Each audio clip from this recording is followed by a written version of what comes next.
이제 하나님의 말씀 보겠습니다. 로마서 2장 28절로 29절. 두 절밖에 안 됩니다. 짧으니까 우리 한 목소리로 합독하겠습니다. 대저 표면적 유대인이 유대인이 아니요 표면적 육신의 할례가 아니니라. 오직 이면적 유대인이 유대인이며 할례는 마음에 할지니 신령에 있고 의문에 있지 아니한 것이라. 그 칭찬이 사람에게서 아니요 다만 하나님에게서니라. 아멘. 표면적 이면적,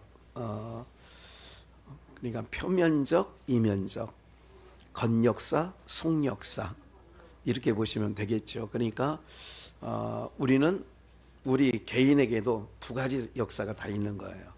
표면적인 부분과 이면적인 부분. 이거를 바울 사도는 고린도후서 4장에 겉사람, 표면적이고, 너무 좋아하는 것 같아요. 우리가 이면적, 그러니까 표면적인 겉사람과 속사람인 이면적 이렇게 되어지는 거죠. 그래서 오늘 여러분들이 개인도 그렇다는 거죠. 저에게도 겉사람이 있고 내 안에 겉 안에 속사람이 있죠. 언젠가도 말씀드린 것처럼 꽤 오래전에 말씀드렸죠. 저는 몸집이 좀 작지요. 몸집이 작다는 얘기는 몸집이라고 하잖아요. 저 사람은 몸집이 커. 우리 이창민 성도는 몸집이 크죠. 예를 들자면. 그래서 제가 가끔 티를 사주게 되면 115나 120 정도가 돼야 이렇게 맞더라고 대충. 그러니까 이제 몸집이 큰 거죠.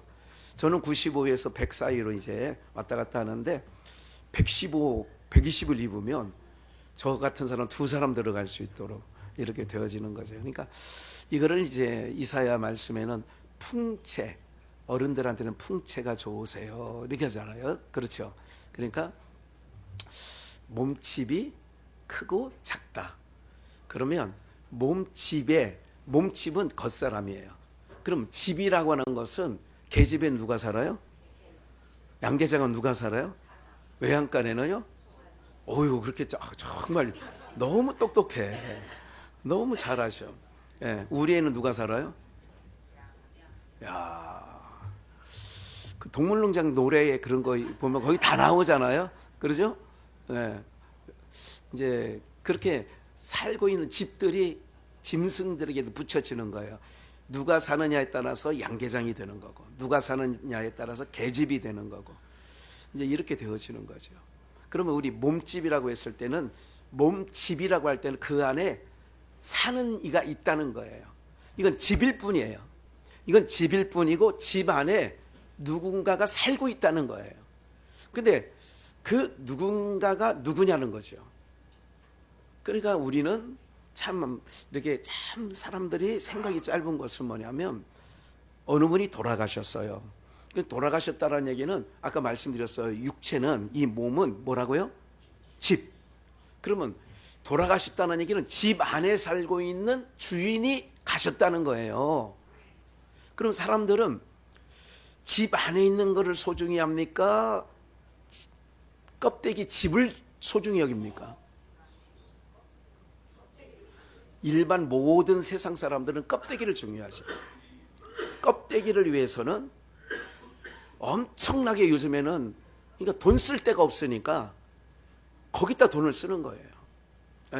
그러니까 뭐 얼굴을 뜯어 고친다든지, 또 뭐 이렇게 몸매를 또 이렇게, 제 주변에 있는 분들도 그런 것 때문에 막 하는 분들이 꽤나 많아요.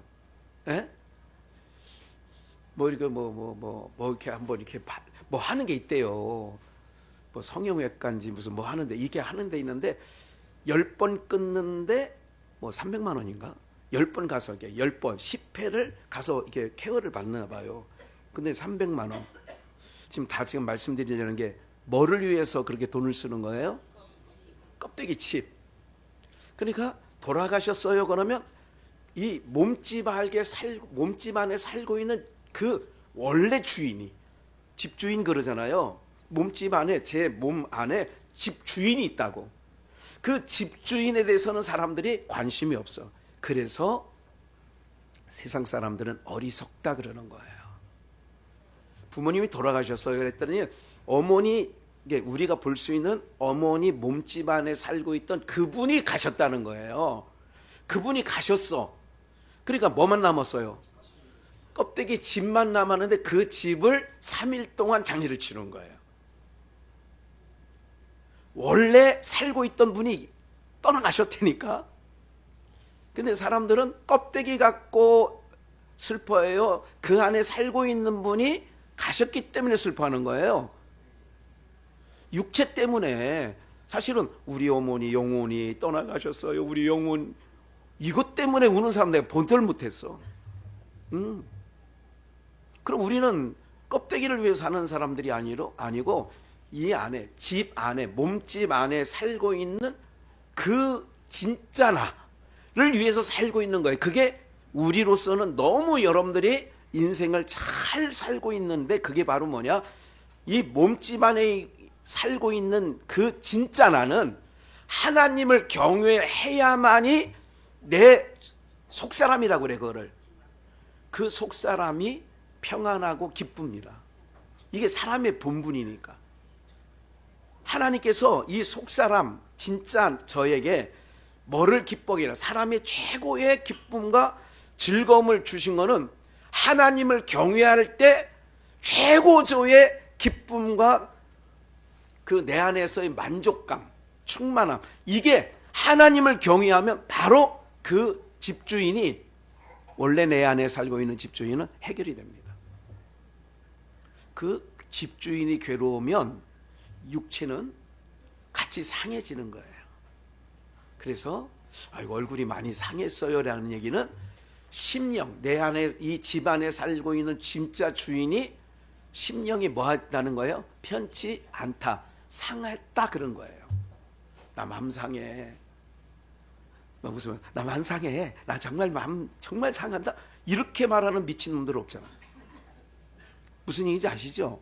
이 껍데기 집은 안에 있는 주인의 상황에 따라 바뀌어지는 거예요. 수심 그러잖아요. 수심은 마음 심자인데 마음에 근심이 있다 그 얘기예요. 그게 어떻게 나냐? 얼굴에 수심이 가득해요 그러는 거야. 그 얘기는 내 집안에 살고 있는 원래 나, 그게 진짜 나예요. 껍데기는 흙으로 만들었기 때문에 이 집을, 하나님이 몸집을 뭘로 만들었냐? 흙으로 만들었으니까 흙으로 가라는 얘기예요. 흙으로 돌아가는 거예요. 그래 귀토 치토 얘기를 늘 장례식 때마다 말씀을 드렸었잖아요. 그렇기 때문에 표면적은 몸집이다, 이면적은 내 속사람이다, 일단 그렇게 인정을 하시고, 이거에 대해서 표상학적으로 번역사가 있어요.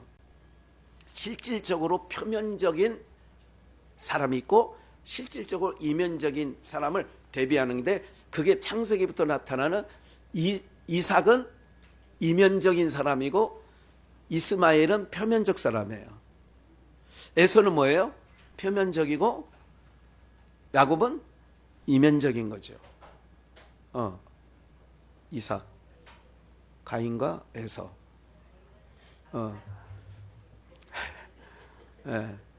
아벨과 가인, 그리고 이삭과 이스마엘, 야곱과 에서, 이렇게 그게 이제 그렇게 창세기에서는 보여주는 거예요. 사람을 통해서 요 사람은 표면적인 사람이야, 요 사람은 이면적인 사람이야. 그러니까 표면적인 사람은 겉을 위해서 살아가고요, 이면적인 사람은 속을 위해서 살아가요. 근데 진짜 사람들이 부러워하는 거는 표면적으로 저 사람이 부유하다, 표면적으로 때깔이 좋다, 표면적으로 비싼 옷 입고 다닌다, 명품 가방 들고 다닌다. 이것이 저는 어떻게 들여다보이느냐면, 어떤 분이 그냥 들고 다니는 가방이 명품이야. 그러면 저는 어떻게 생각이 되어지냐면, 명품을 들고 다니는 그 목사님이 좋은 가방 들고 다닌다, 아이고 부러워가 아니라, 저거를 사줄 수 있는 뭐 형편이 되는 성도가 있겠지만 얼마나 힘겨울까. 저는 이렇게 생각하면 안 되는데 그렇게 생각이 들어져요. 네? 그렇게 생각이 들어진다고. 얼마나 힘겨울까, 얼마나 어려울까, 이런 생각이 드는 거예요. 그러니까 제 눈에는 이 겉에 드러난 좋은 것이 진짜 좋아 보이질 않은 거야. 부러워 보이냐. 그러니까 거지 나사로가 부자가 호화로이 연락하는 걸 지난번에 한번 물었어요. 몇 주 전에. 부러웠을 것 같아요? 안 부러웠을 것 같아요? 겉역사 속에 저런 것은, 나사로는 속이 찬 사람이에요. 속 사람이 건강한 사람이라고. 그러면 그런 사람이 겉으로 화려하게 꾸며 있는 것을 보면 그게 부러움의 대상이 아니라고요. 오늘 여러분들도 정말 주님, 크리스마스 성탄 주일이잖아요. 이 주간이 성탄 주간이잖아요. 그러면 그 아기 예수가 우리 가운데 구원자로 오셨어요. 자기 백성에게 오신 거예요. 자기 백성은 오늘 여러분들이 예수 그리스도의 백성이 되어지는 줄 믿습니다. 누구에게나 예수님은 구주가 되는 게 아니에요. 자기 백성들에게만 구주가 되는 거예요. 구주가 뭐예요? 죄 가운데서 헤매고 있는 자기 백성을 죄에서 건져내 주려고 하는 구주예요. 구주가 나셨네 그러잖아요. 그러면 그 구주는 우리들의 구주라고요. 그 구주는 성경 여러 가지, 마태복음 13장에 특별히 그걸 보화라고도 해요. 바울 사도도 고린도 교회에 내가 질그릇 안에 보화를 감췄으니, 보화를 담았다는 거예요. 예, 괜찮아 애들 소리 나. 그러니까 그 보화가 담겨 있어. 그러면 여러분들의 심령, 속사람 안에 예수님의 것이 되었고, 여러분들 심령 안에 예수님을 모셨다면 여러분들은 어떤 거냐? 부유한 자예요. 그런 의미에서. 그런 부유한 자는 겉역사 속에 나타나는 그게 부러움이 아니라고. 어떤 것도 부러움이 아니에요. 제가 이렇게 이거 하는 걸 좋아하니까 다른 목사님들도, 김 목사님은 뭐 이렇게 액세서리를 좋아하는 것 같아요. 그래. 아무 소리도 안 해. 뭐 이게 해봐야, 이건 제가 한 게 아니고, 요거 보니까 이쁘게 생겼어. 성탄 트리가 뭐 마땅하게 없어서 내가 여기다 성탄 트리를 해놓은 거예요. 저를 위해서가 아니라, 이건 제가 못 봐요. 제가 이렇게 안 보여. 이걸 달고 다니는 누구를 위해서 다는 거예요? 상대를 위해서 달고 다니는 거야. 이거 13,000원밖에 안 해. 무슨 말씀을 드리느냐? 별 어떤 거든 저에게는, 세상 것에 대해서는 저에게 유혹거리가 안 돼요. 여러분들도 그러시기를 주의 이름으로 축원합니다. 네, 유혹거리가 안 돼요. 왜 그러느냐? 내 안에 속사람이 건강하다는 얘기예요. 속사람이 부실하면요, 그래서 세상 사람들은 속이 허해. 그래서 무엇인가로 채워야 돼. 그게 취미가 됐든, 그것이 어떤 명품, 아까 말씀드렸던 옷을 걸쳐야 되는지. 여러분들 이게 신발을 그냥 신으면 돼. 신발은 그냥 빗물 안 들어오고 눈 그냥 잘 안 미끄러지고, 요즘에는 이러면 되는 그만이야. 장갑은 뭐 그냥 따뜻하면 돼. 그냥 목장갑이든. 옛날에 어떤 성도님이 그 삼성에 있을 때, 고업에 있을 때 뭐 사주신 게 있어서, 제 손이 작은 손인데 잘 안 들어가. 여자 거를 사주는지, 그러니까 뭐 잘 안 들어가더라고. 그래 불편해. 그래 불편하니까 이게 헐렁헐렁한 거를, 이게 정신 차리라고 지금. 하나님께서 벼락을 칠 수는 없어서 저렇게, 그러니까 저럴 때마다 이거 그래 내가 정신 똑바로 차리자 이러면 되는 거예요. 그런 거예요. 뭐가 좋다고요? 편한 게 좋아. 오늘 우리들이, 여러분들 옷 많아도 어떤 옷을 주로 입고 다니세요? 편한 옷이 좋은 거야. 편한 옷. 오늘 이런 것처럼 속사람이 예수로 채워져 있으면 겉쪽에서 드러나는 이런 모든 것들은 그렇게 나를 흔들리지 않게, 나를 못 흔들어. 세상이 아무리 시끄러워도 내 안에 진동치 아니할 나라를 우리가 받았다면 세상이 진동해도 우리는 진동치 아니하게 될 줄 믿습니다. 제가 지금 건역사, 성역사를 계속 얘기했고 그것을 여러 가지 방면으로 설명을 드렸어요. 본문을 한 번 더 주의 깊게 보시면 대저 표면적 유대인이 아니라, 그러니까 표면적, 즉 아브라함의 혈통을 이어받은 자들이 이스라엘 백성이에요. 아브라함의 혈통을 받은 자, 더 정확하게 하면 이삭, 야곱의 계통으로 이어온 자, 이거를 유대인이라고 그래요. 특별히 남쪽 유다의 유다 지파가 남쪽 유다의 주류잖아요. 그들을 유대인이라고 사실은 해요. 그러니까 겉으로 예수님도 그러잖아요. 나도 너희가 아브라함의 자손인 것을 내가 준비를 안 했습니다. 요한복음 8장 얘기해요. 우리 조상 아브라함이 이렇게 얘기를 하니까 예수님이 그래요. 나도 너희가 아브라함의 자손인 줄 아는데 너희에게 아브라함이 창세기 18장에 천사를 영접했던 대목을 얘기하는 거예요. 아브라함은 그렇지 않았다. 너희처럼 나를 배척하고 나를 비방하진 않았다. 아브라함은 나의 때 볼 것을 보려고 그는 멀리서 즐거워했다.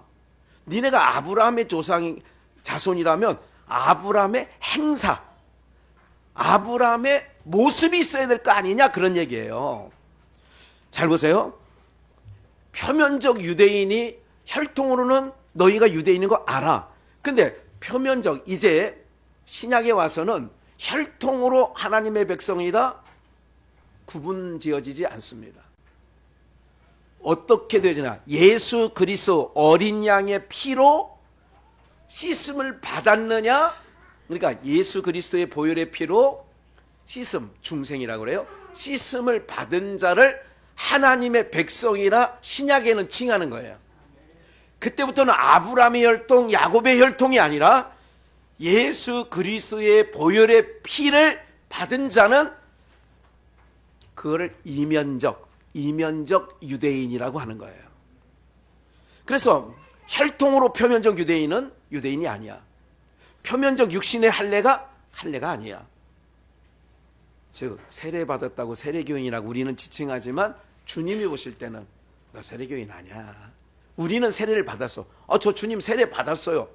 아니야. 세례를 받았다는 얘기는 세상으로부터 건너온 자를 세례라고 그래. 여러 가지 세례의 뜻도 있어요. 나는 죽고 예수로 사는 것, 이것도 세례 교육할 때 제가 늘 시켰어요. 그리고 세상으로부터 건너온 자들을, 그를 구약적으로 말하면 이스라엘 백성들이 애굽에서 살다가 어디 바다를 건넜어요? 홍해를 건너서 광야로 들어왔어요. 홍해 바다를 걷는 것을 고린도전서 10장에서는 우리가 모세에게 합하여 세례를 받았다, 그렇게 나오는 거예요. 세례는 건너온 거예요. 그러니까 세상 것을 사랑하던 자가 이제 제가 이제까지 말씀드린 것처럼 진짜 보물인 예수를 만났기 때문에 세상 나 옛날에는 좋아했어. 근데 안 좋아해. 이렇게 삶을 살아가는 게 진정한 세례가 되는 거예요. 할렐루야. 그게 세례라고요. 나는 세상에서 하던 이런 것 없으면 안 돼. 그래서 전도를 하다 보면 아이고 나는 성심이 없어서 난 교회를 못 간다. 나는 주말이면 골프 치러 가야 되니까 나는 안 돼. 그래서 못 간다. 그러면 세례를 받았다는 얘기는, 건너왔다는 얘기는 그 내가 좋아했던, 세상적으로 좋아했던 거를 단절시켜 왔다. 이게 세례란 말이죠. 그러면 오늘 여러분들이 그런 의미에서 내가 세례를 받았다. 그러면 표면적 유대인이라는, 만약에 내가 세례를 받았어. 누구든지 세례를 다 받았어. 여기 계신 분 중에 세례 안 받으신 분이 거의 없거든요. 그러면 표면적으로는 세례를 받았지만 정말 이면적으로 목사나 주님이 볼 때에 아직 건너오지 않았는데, 뭐 하지 않았다고요? 어디서 안 건너왔다요? 애굽에서 아직 건너오지 않았어. 그러니까 이유가 많아. 신앙생활, 여러분 세례를 받은 자라뇨 오직 그런 거예요. 나는 죽고 주님이 살아 내 안에. 그러면 나는 죽었다는 얘기는 핑계거리가 있다는 거예요, 없다는 거예요? 주님이 원하시면 예, 알겠어요. 이게 세례란 말이에요. 쉽게 얘기하면 내가 주인 돼서 살아왔던 자에서 건너오는 거야. 이제 내 주인은 예수님이세요. 그게 건너오는 거예요. 내가 주인 됐던 그곳에서 건너온 거예요. 어디로? 이제 주님이 나의 주인이세요. 예수는 그리스도, 예수는 주. 건너온 사람이 부르는 찬양이에요. 그게 안 건너왔는데도 그 찬양을 부르는 거는 아니지. 엄격히 따진다면. 그러면 29절 오직 이면적 유대인이 유대인이며, 이게 속사람이 진짜 예수를 만난 자라야 유대인이라는 거예요. 할례는 어디에 따요? 마음에서. 제가 이제까지 설명드린 얘기가 그 얘기예요. 세례를 통하여 얘기한 게 그 얘기라고. 신령에 있고 의문에, 율법이에요. 의문에 있지 아니한 것이라 그 칭찬이 사람에게서가 아니요 누구에게서 나는 거예요? 그렇게 하는 걸 볼 때 야, 잘하는구나. 너 내 백성인데 잘해. 그래. 그래야지. 입으로는 항상 그러잖아요. 주님 뜻대로 살겠어요. 그래놓고 내 마음대로 살잖아. 사실 우리가 그러니까 그것도 알아. 저도 그래요. 저도 주님 그렇게 살겠어 해놓고 내 마음대로 살 때가 너무 많은 거예요. 그렇기 때문에 예수님이 우리의 삶 중에 너무 필요한 거예요. 잘 기억하세요. 성화주의, 우리 경건주의, 이거를 우리가 할 수만 있으면 그렇게 살면 좋아. 그런데 늘 마음이 내킬 때는 나도 해. 늘 저거 하는데 어느 날 또 상황이 안 되면 또 못할 때도 있잖아. 그러니까 이게 아직 복음을 진정으로 알게 되면 뭐냐면, 다시 한번 얘기할게요. 거룩은, 경건은 누구 안에 있는 게 경건이에요? 누구 안에 있는 게 거룩이에요? 내가 내 어떤 행위를 해서 거룩이 나오는 게 아니라, 내가 어떤 의롭게 사는 거기서 거룩이 나오는 게 아니라 거룩하신 자 안에 들어가 있으면 거룩이라고. 그게 성경이라고. 그게 복음이라고요. 근데 사람은 하나님의 열심이야. 그 일은 누가 하시냐? 하나님의 열심이 그거를 이루셔요. 근데 내 열심이 포함됐다고 하면 그거를 공로라고 따지면, 내 열심, 내가 땀을 많이 흘려서 열심을 냈다면 공로라고 따지면 내게도 공로가 있어요, 없어요? 아니, 내가 땀 흘려서 얻은 거라면 내게 공로가 있어요, 없어요? 있지요. 그런데 예수 그리스도 안에 있는 거라면 내 공로는 있다 없다? 아무 공로 없다니까. 우리는 신앙이 뭐냐 하면 예수님 안에 그냥 거하는 게 신앙이라고요. 제가 늘 말씀드리잖아요. 어머니 치마폭으로 5살 때 쏙 형이 쫓아와서 너 잘못한 일이 있으니까 도망간 거 아니에요? 어디 품으로 들어가냐? 어머니 치마폭으로 척 들어갔어. 그럼 어떻게 해? 빼꼼히 이렇게 본다고. 이렇게 치마를 열 거예요. 빼꼼히 하면 형하고 눈이 마주쳤어. 그러면 형은 저쪽에서 말은 안 하고 엄마가 있으니까 뭐라고 그래? 나오기만 하면 죽어. 나오기만 하면 죽는데. 요게 율법이라니까. 우리가 예수 안에 있을 때의 평안이고, 예수 안에 있을 때 거룩이고, 예수 안에 있을 때 경건이에요. 율법이 폐할 수 없어. 폐하면 안 돼. 왜? 율법은 반드시 세워져 있어야 돼. 왜 세워져? 율법이 거룩하대. 율법은 폐하여질 수 없다 그래. 왜 그러냐면 율법이 딱 형처럼 지키고 서 있어야 내가 예수님에 있다가 좀 이렇게 예수님 세상 사람 놀러 다니는 거, 세상 사람 하는 짓거리들이 좋아 보일 때도 있잖아. 때로는 우리가 육이 있으니까. 그럴 때마다 치마폭을 뻐끔히 해가지고 나가려다 보면 누가 지키고 있어? 율법이 지키고 있는 거야. 너 거기서 나오기만 해봐. 바로 너는 묶어가지고 이래서 율법이 견고히 세워져야 된다는 말씀이 그런 의미라고요. 그게. 그러면 지금 표면적, 이면적, 여기 김 목사에게도 표면적인 게 있고 속사람, 이면적인 게 있어요. 나라적으로 그런 말씀을 드렸어요. 북이스라엘과 남쪽 유다가 있어요. 어떤 의미냐면 표면적 유대인은 남쪽 유다 사람들이에요. 그러니까 이면적 유대인은 북이스라엘, 사람 취급을 안 해.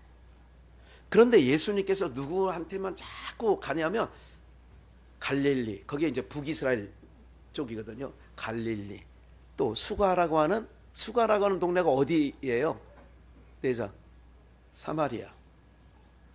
10명의 문둥병자가 고침을 받았는데 돌아와서 살해하고 찬양한 사람 누구예요? 사마리아인. 여러분, 왜 자꾸 이렇게 성경은 예수님께서는 유대인들이 상종치 아니하는 사마리아에 있는 것을 계속 끄집어 드리느냐면 그런 거예요. 겉으로는 잘려진 것 같고 겉으로는 유대인들에게 손가락질 당하고 비방당하고 상종치 못할 인간들이라고 하지만 주님께서는 그들을 찾아서 그들의 속 이면 속 심령을 변화시켜 가지고, 즉 예수 그리스도의 보혈의 피로 덮으셔서 진짜 이스라엘이 누군가를 우리들에게 보여주는 거예요. 어렵다. 지금 여러분 지금 딱 눈치가 어려워요. 다시 얘기할게요. 오늘 우리는 육단의 후손, 다른 말로 동이족. 이런데 그러면 우리들은 한국 사람이에요. 근데 우리가 유대인, 다른 말로 이스라엘, 영적 이스라엘이 되는 것은 예수 그리스도와 관계가 있기 때문에 우리를 이면적 유대인이라고 합니다. 우리는 표면적으로는 유대인이 아니야. 근데 우리는 이면적으로는 뭐예요? 왜? 내 안에 누가 계시니까? 예수가 계시니까. 그러면 이제 말씀을 좀 볼게요. 창세기 2장 7절. 여호와 하나님이 흙으로 사람을 지으시고, 흙으로 사람을 만들었다고. 이게 아까 얘기했던 겉사람, 표면적. 사람을 지으시고 생기를 그 코에 불어넣으시니 사람이 뭐예요? 살아있는 영이 돼버린 거예요. 그러니까 흙의 존재를 그 안에 하나님의 생기가 들어가니까 생명이 된 거예요. 그러면 흙이 중요합니까? 그 흙 안에 들어간 생기가 중요한 겁니까? 그래서 표면적으로는 우리가 흙으로 지음을 받았지만 우리 심령 안에 하나님의 입에서 나오는 모든 말씀, 이거를 두자로 생기. 그러면 우리가 생력이 된다고, 이제 죽은 자가 살아있는 자로 바뀌어지는 줄 믿습니다. 겉사람 우리는 다 후패에 바울이 얘기한 것처럼 겉사람은 흙에서 취했으니까 돌아간다고요. 그런데 우리의 속사람은 새로워져야 된다고. 예수 그리스도의 보혈의 피를 받은 자는 속사람은 날로 새로워지는 줄 믿습니다. 한번 더 볼까요? 요한복음 18장 36절에요. 예수께서 대답하시되 내 나라는, 봐요. 예수님이 하시는 말씀이에요. 누구에게? 병정들에게, 빌라도에게. 내 나라는, 그러니까 내 나라가 있고 네 나라가 있는 거예요. 내 나라는 이 세상에 속한 것이 뭐라고요? 아니라 우리가 가야 될 하나님의 나라는 세상에 안 속했다고. 그래서 속사람이 이 세상 사람이 아니어야 세상에 속하지 않은 나라로 가는 거라고. 할렐루야. 그래서 주의 영이 내게 오면 내가 거듭났다고 하는 거예요. 그러니까 내 속사람이 옛사람에서 속사람이 하나님의 사람으로 바뀌어져. 이게 이면적 유대인이 되는 거예요. 내 나라는 이 세상에 속한 것이 아니라, 만일 내 나라가, 하나님의 나라가 이 세상에 속한 것이었다면 내 종들이 싸워 나로 유대인들에게 뭐하지 않게? 넘기우지 않게 하였으리라. 내가 이 세상이 내 나라면 내가 이렇게 끌려다니고 내가 그렇지 않다는 거예요. 다시 이제 내 나라는 여기에 뭐 한 거예요? 그러니까 광화문이든 여의도든 어제도 난리 법석을 떨었잖아요. 내려와라, 내려오면 안 된다 등등. 그러니까 거의 이제 광화문에 모인 군중이 엄청 많더라고요. 그래서 이제 제가 이렇게 객관적으로 볼 때에 제가 이제 객관적으로는 이쪽 저쪽을 다 볼 수 있잖아요. 유튜브에서는 이쪽에 모인 수 이제 내가 쉬어보진 않았어. 그런데 확연한 차이는 있어요. 근데 방송의 퍼센테이지를 따지면 80%는 그 탄핵하자 하는 쪽에 방송이 가고 20%는 그 내려오면 안 된다 쪽으로, 탄핵이 안 된다 이런 쪽으로 방송이, 어느 방송이든 다 공중파는 그렇게 가더라고요. 제가 말씀드리는 게 요거야. 뭐냐면 이제 이 광화문은 전광훈 목사라는 사람이 주도하고 있는데요. 그런데 오늘 이 말씀으로 보면 예수님이 하신 말씀이야. 내 나라는 대한민국에 속한 것이 만약에 속했다면 내가 싸우지. 그러니까 그런 것을 대비시키는 거예요. 우리의 국적은 대한민국 사람 맞아요. 관심을 전혀 끄고 살면 안 돼. 그러나 너무 깊이 관심 가지면 안 돼요. 왜? 우리나라는 우리가 갈 나라는 세상에 속했대, 안 속했대요. 그렇기 때문에 내 나라는 여기에 속한 것이 아니래잖아, 주님이. 표면적으로는 우리가 육신이 있기 때문에 이 나라 백성 맞아요. 그러나 속사람은 속사람도 국적이 대한민국이에요, 하나님 나라예요? 확실히 얘기해요, 확실히. 네. 하나님 나라잖아요. 그 나라 꿈꾸게 하셨네. 그 나라 꿈꾸게 하셨네 그러잖아. 네? 우리는 그 나라를 꿈꾸고 사는 사람이에요. 땅에서 그 나라를, 진동치 못할 나라를 받았으니까 그 나라 꿈꾸고 사는 백성들이에요. 속사람은 그래야 된다 그 얘기했어요. 로마서 3장.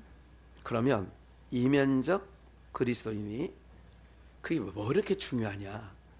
우리 본문 바로 다음 절에요. 로마서 3장 1절 봐요. 이제 속사람, 이면적 유대인.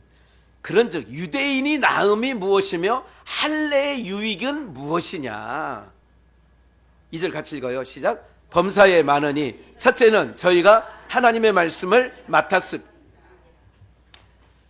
유대인, 이면적 유대인이든 그 표면적 유대인이든 유대인들에게 하나님이 말씀을 맡겨줬다 이거야. 그래서 신구약 성경의 무대가 그쪽이잖아요. 그거를 그들의 유익이 뭐냐? 나음이 뭐냐? 유대인들의 나음, 표면적 유대인의 나음이 뭐냐? 첫째는 하나님의 말씀을 맡았다는 거예요. 그러면 이면적 유대인 우리들도 하나님의 말씀을 어떻게 해야 돼? 맡은 자로서 그 하나님의, 그래서 늘 말씀을 들으려고 주님 앞에 나와 있는 거예요. 이면적 유대인이기 때문에 말씀을 맡은 자들로서 주님 앞에 날마다 그래서 주의 말씀을 묵상하는 자가 되어지는 거지요. 우리 예를 한번 더 들어볼게요. 열왕기상 19장 말씀에 보면, 열왕기상 19장 14절 말씀에 보면, 저가 대답하되 내가 만군의 하나님 여호와를 위하여 열심히 특심하오니, 지금 엘리야가 얘기하는 거예요. 하나님 앞에. 지금 19장 장면은, 18장에서는 하늘에서 엘리야의 하나님, 엘리야의 하나님 그 불이 떨어졌어요, 갈멜산에서.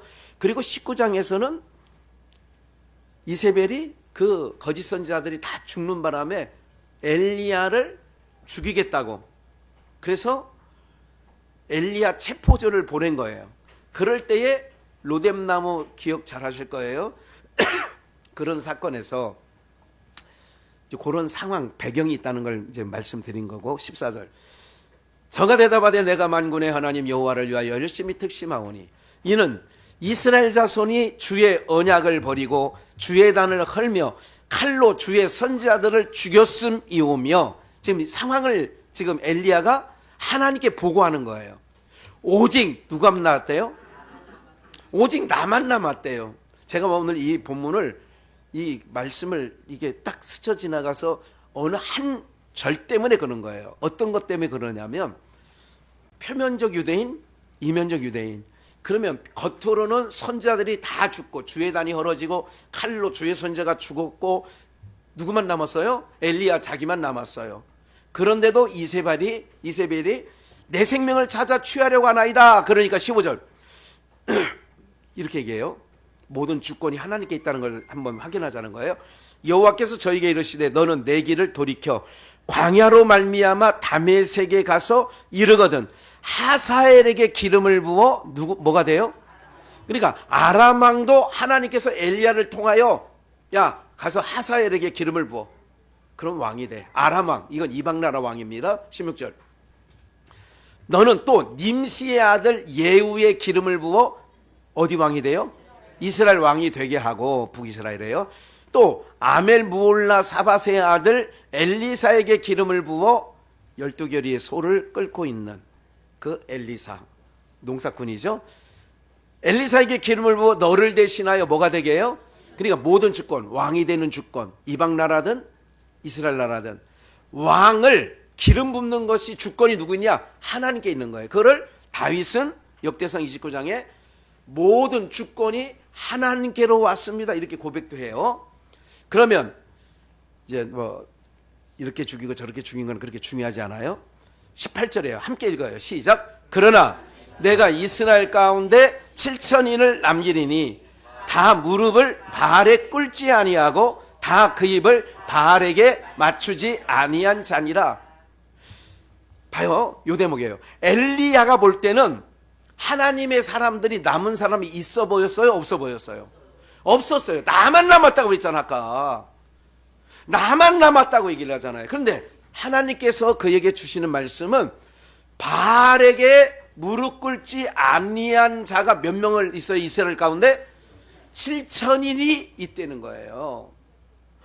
그러면 그 7천인은 엘리야가 살펴볼 수 있는 상황이에요? 볼 수 없는 상황에 있는 자들이에요? 심령 안에 있는 거예요. 목사는 겉으로 드러난 것을 보고도 알지만 이제 우리가 이게 대면에서 이렇게 볼 때에 우리가 그러잖아요. 겉은 사람 겉은 알고 열 길 우물 속은 알아도 한 길 뭐를 몰라? 그래서 사람은 한 길도 안 되는데 그 사람 속에 뭔 생각? 저 며느리가 시어머니다. 전현이 나에게 대해서 어떻게 생각하는지 몰라. 그렇죠. 그러니까 오해가 쌓이다 보면 서로 대화가 없어지면 어떻게 돼? 각자 생각하는 거야. 며느리는 며느리 생각, 시어머니는 시어머니대로 생각을 하는 거예요. 그걸 우리가 요즘 이게 한 몇십 년 전 말로 하면 소설을 쓰고 있네 그러는 얘기를 하는 거죠. 이스라엘 백성들이 엘리야의 눈으로 볼 때는 아무도 없어. 자기만 남은 것 같아. 말씀드리는 것은 오늘날도 우리 대한민국의 성도들 가운데 이면적 유대인, 즉 바알에게 무릎 꿇지 않은 7천 명을 내가 남겨둔 것처럼 우리가 겉으로 드러나진 않았지만 가끔 몇 달 전부터 어느 목사님들 이렇게 같이 만나면 7천 명 속에 우리가 7천 명 중에 들어있을 거야. 이럴 때 서로 무슨 얘기할 때? 옳은 얘기할 때. 그래도 하나님께서 7천인을 숨겨둔 것처럼 그 숨겨둔 7천 명이 우리가 들어갈 거야. 이렇게 얘기를 한다니까. 여러분들 심령 속에 그런 은혜가, 그런 믿음의 역사가, 믿어지는 은혜가 있기를 축원합니다. 그게 자부심이야. 그게 자존감이 있어야 돼. 육신의 자존심, 자존감은요, 내가 신앙하는데 보면 많이 장애가 돼. 그런데 영적 자존감은 분명히 있어야 돼. 난 누구 백성이다? 하나님 백성. 거지로 있는 나사로는 항상 이런 거야. 나는 하나님 백성이야. 나는 하나님 백성이야. 이 자존감이 겉으로 표면적으로 호화로이 연락하는 부자가 제가 단언해요. 부러웠지 않았어요. 부럽지 않았어요. 왜? 영적 자존감이 강하니까. 오늘 우리가 왜 허해지는지 아세요? 우리가 그래. 허해진다. 이게 육신도 허해지면 속이 비어있으면 허해진다는 얘기를 하잖아요. 영적으로도 충만하지 않으면 허해지는 거야. 그러면 뭘로 채우냐? 세상 것으로 채우려고 그래요. 근데 채워지나? 채워줄 수 없어요. 어? 나의 잔을 높이 듭니다. 그때 채우고 채우라 그렇게 하잖아요. 있다는 거예요. 이면적으로 드러나진 않았지만, 엘리야 눈에도 드러나진 않았지만 그러나 감추던 자가 있어. 그걸 이면적. 오늘날로 말하면 오늘 우리들이 표면적으로는 대한민국 사람이야. 그러나 이면적으로는 유대인, 하나님의 백성들인 줄 믿습니다. 이걸 숨겨놓은 거예요. 우리가 욕단의 후손을 꼭꼭 바위틈에 숨겨놔서 이 마지막 때를 위해서 욕단의 후손인 우리를 들어 쓰시려고 하는 하나님의 계획이 있는 거죠. 그걸 말씀드렸던 거예요. 그런 자들이 입 맞추지 않은 자들이 있느니라 그랬잖아요. 그러면 이면과 표면을 좀 더 얘기할게요. 야고보서 3장을 가서 좀 더 확인을 할게요. 내 형제들아, 어찌 무화과나무가 감람 열매를, 이거는 이제 마태복음이나 누가복음에도 유사한 말씀이 있죠. 무화과나무가 감람 열매를, 포도나무가 무화과를 맺겠느니요. 이와 같이 짠물이 단물을 내지 못하느니라. 너희 중에 지혜와 총명이 있는 자가, 짠물과 단물은 속으로부터 나오는 거예요. 그는 선행으로 말미암아 지혜의 온유함으로 그 행함을 보일지니라. 이렇게 나오잖아요. 그러니까 무화과나무가 감람 열매를 맺는 거 아니야. 포도나무가 무화과를 맺는 것도 아니지. 짠물이 단물을 내지 못하지. 그것처럼 이런 거예요. 제가 요 몇 년 동안, 몇 개월 동안 계속 말씀드리는 거잖아요. 오늘 여러분들이 속사람, 이면적이다. 그럼 이면적으로 예수 그리스도를 품고 있으면 어떤 게 나와야 되느냐면 14절을 볼까요? 겉사람, 표면적인 행함을 보일지니라. 13절, 14절. 그러나 너희 마음속에 뭐가 있어요? 마음속에 독한 시기와 다툼이 있으면 자랑하지 말라. 진리를 거스려 거짓하지 말라. 15절. 이러한 지혜는 어디부터 온 게 아니에요? 윗동네로부터 온 게 아니에요. 아랫동네, 세상적이요 정욕적이요 마귀적이니. 그런 것은 뭐냐? 땅에 있는 거. 시기, 다툼이 있는 곳에는 요란과 모든 악한 일이 있음이니라. 17절이 중요해. 오직 위로부터 난 거는, 위로부터 난 것. 그럼 이게 이면적, 우리 속사람으로는 뭐냐? 성결하고 화평하고 관용하고 양순하며 긍휼과 선한 열매가 뭐예요? 이런 열매가 맺어진다는 거예요. 이면적으로. 그래서 제가 늘 올해 특히 많이 말했죠. 우리 안에서 따뜻함이 나가야 되는 거예요. 뭐가 나가야 된다고요? 따뜻함이 나가야 된다고. 그 따뜻함이 뭐냐? 긍휼, 화평, 관용. 그래서 화평케 하는 자들은 화평으로 심어 의의 의의 열매를 거두느니라. 같은 말씀인데 아까 얘기했죠. 누가복음 6장을 한번 가서 확인하고 마치겠어요. 못된 열매는, 못된 열매 맺는 좋은 나무가 없어요. 그러니까 못된 열매 맺는 좋은 나무가, 그러니까 좋은 나무에서 못된 열매가 맺지 않는다는 거예요. 또 좋은 열매 맺는 못된 나무가 없느니라. 그러니까 못된 나무는 못된 열매를 맺고 좋은 나무는 좋은 열매를 맺는다. 이게 쉽게 설명한 거예요. 그러게 제가 44절, 나무는 각각 그 열매로 아나니 가시나무에서 무화과를 또는 찔레에서 포도를 따지 못하느니라. 45절 함께 읽어요. 시작. 선한 사람은 마음에 쌓은 선에서 선을 내고 악한 자는 그 쌓은 악에서 악을 내나니 이는 마음에 가득한 것을 입으로 말함이니라.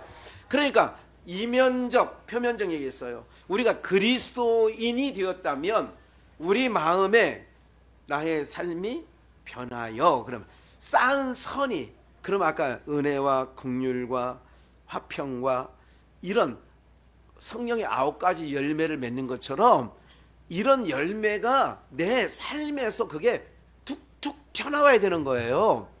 쌓은 뭐에서? 선에서.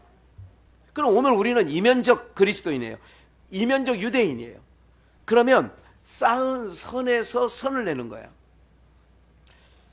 아기 예수가 2000년 전 역사 속에 오셨는데 그분이 그랬어요. 내가 가면 또 다른 보혜사를 내가 너희에게 보낸다는 거예요. 또 다른 보혜사라는 것은 너희들 곁에서 도울 자, 그 보혜사 성령은 다른 말로 예수의 영이에요. 그러면 겉에 있던 예수가, 육신으로 오셨던 예수가 부활승천에 가심으로 영으로 우리 가운데 다시 오셔서, 그게 유익하다는 거예요. 우리에게 범사에 유익하다는 거예요. 예수가 영으로 오신 게. 그럼 그 영이 우리 안에 오시면 우리 안에서 이렇게 되는 거예요. 자, 보세요. 뭐 다 성인들이니까 이제 정자가 난자 속에 정자 하나를 받아들여요. 그러면 그게 착색이 되는 거예요. 그런데 그때부터는 봐요. 잘 중요해 보세요. 이걸 어떤 얘기냐면, 수많은 정자 중에 하나가 난자에 딱 안착하는 거죠. 안착하게 되면 그때부터는 그 정자가 안착된 그 몸은 누가 주관하냐? 그때부터는 정자가 주관해 가요. 그 몸을 정자가 주관해 가는데, 그래서 자꾸 과거에 먹지 못했던 거, 생각도 못했던 것들이 자꾸 툭툭 나오는 거예요. 왜? 나를 주관한다니까? 그 생명이 나를 주관해. 그러니까 과거에 번데기는 번짜도 싫었는데 갑자기 번데기가 먹고 싶은 거야. 잘 모르시나 본데, 여러분 입덧도 안 해보고 뭐 그런 경험이 없으시니까 그런 거예요.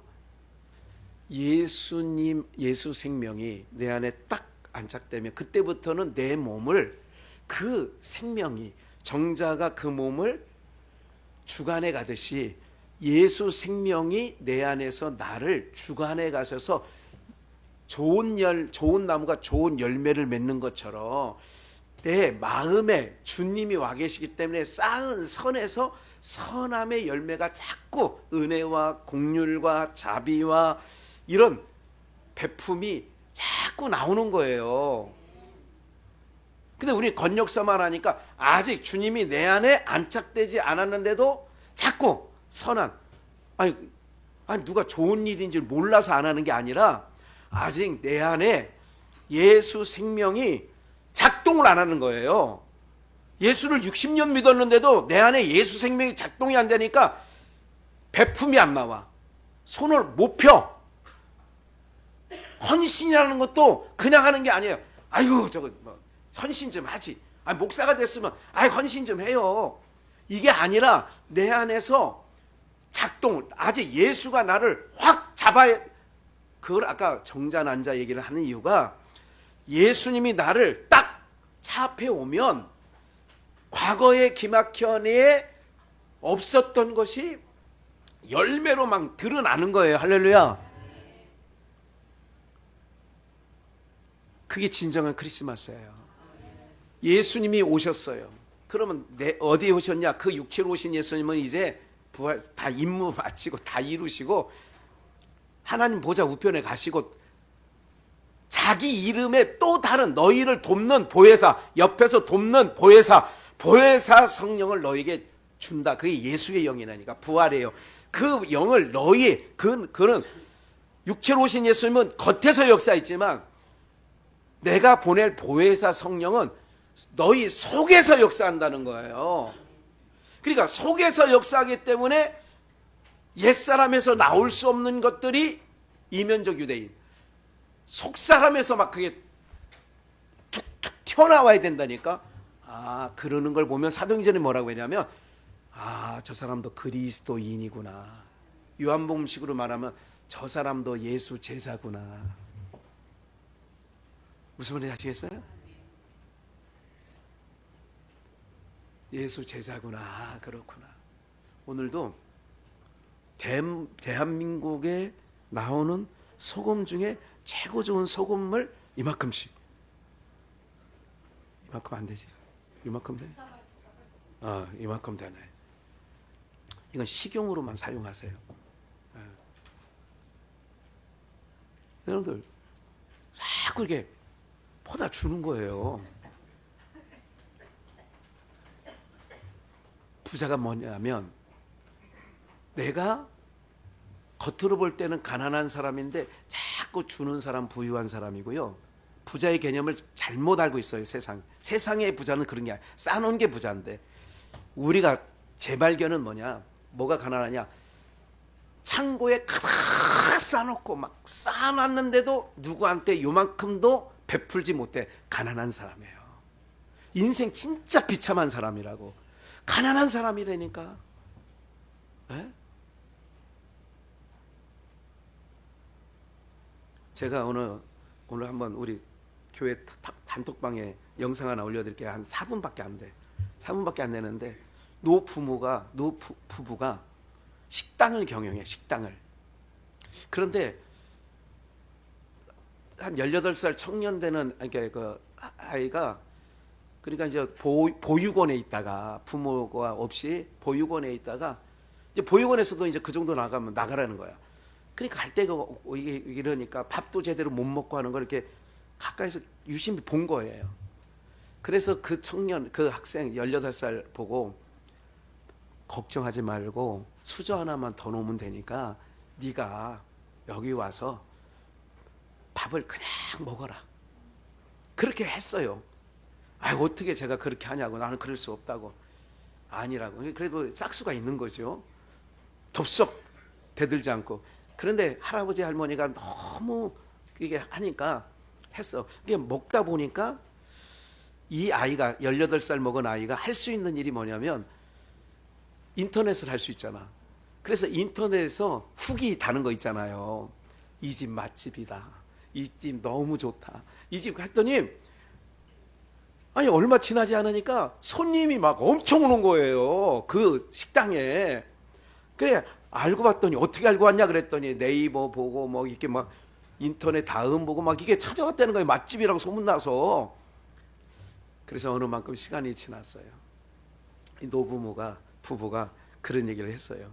그 18살 아이가 좀 시간이 지났겠죠. 이제 20살이 넘고, 이제 우리가 더 늙어서 못하니까 너도 이제 우리 요리하는 거를 많이 배웠고, 이제 주방에서도 서빙하고 막 이러니까 이거를 네가 경영해라.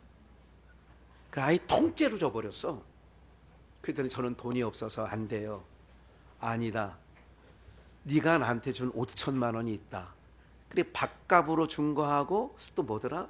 뭐 한 값을 이 부부가 다 그거를 모아놓은 거야. 얘가 밥값 낸 거라고 모아놓은 거, 뭐 또 뭐 한 거라고 준 거를, 그리고 이렇게 5천만 원 정도를 또 준 거야. 식당도 경영하고. 이건 그냥 받은 게 아니야. 네가 5천만 원 나 준 거나 다름이 없다 하고 그렇게 했다. 이제 4분밖에 안 되는 영상인데 제가 지금 4분보다 더 길게 한 것 같아요. 예, 말재주가 없어 그래요. 그러니까 오늘 올려드릴 테니까 한번 보세요. 인생이란 게 뭐냐면 그런 거예요. 이게 개념이 다르는 거예요. 쌓아놓은 게 부자가 아니라 베푸는 게 부자야. 예, 남 줄 것 없는 게 가난한 거 아니에요? 쌓아놓고도 나 줄 거 없어? 이건 가난한 거예요. 없는 중에도 베풀고 선행을 하고, 그래야 인생의 졸업식도 그게 아름다워지더라고. 내가 보니까 그 사람에게 조금이라도 본 사람은 찾아와. 근데 어떤 장례식은 정말 을씨년스럽고 낙엽 떨어진 나무처럼 앙상한 졸업식이 있다고. 사랑하는 여러분들, 우리의 이면적 예수 그리스도가 내 안에 계시면 내 안에서 좋은 열매를 맺어가게 될 줄 믿습니다. 그 주님은 가셔서 우리 심령 가운데 오셔서, 또 오셔서, 에베소서 보면 또 오셔서 어디로? 우리 심령으로 오셔서 우리가 맺을 수 없는 아름다운 열매, 좋은 열매를 알알이 맺어 우리의 삶 가운데 다복하고 복되게 하시는 줄 믿습니다.